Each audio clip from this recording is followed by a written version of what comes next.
दंडवत प्रणाम. मी अश्विनी. ही आपली मोठी गाय आणि ही तिच्या 2 मुली यशोदा आणि देवकी. 12 एप्रिल रात्री 9 वाजता तिला गोविंद झाला आणि मोठ्या गाईला गोपाल, म्हणजे गोपाल मामा झाला आणि गोविंद त्याचा भाचा आहे.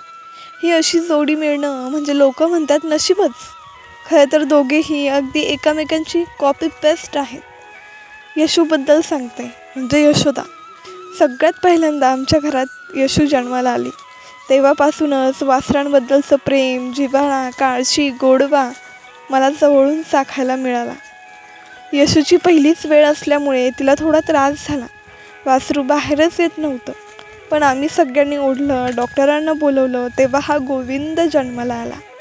वासरू बाहेर येईपर्यंत आम्ही चिंतेतच होतो. पण नंतरचा आनंद काही वेगळाच होता. अशा आमच्या घरी 2 रत्न जन्माला आलेत. ते तुम्हाला कसे वाटले कमेंटमध्ये नक्की सांगा. दंडवत प्रणाम.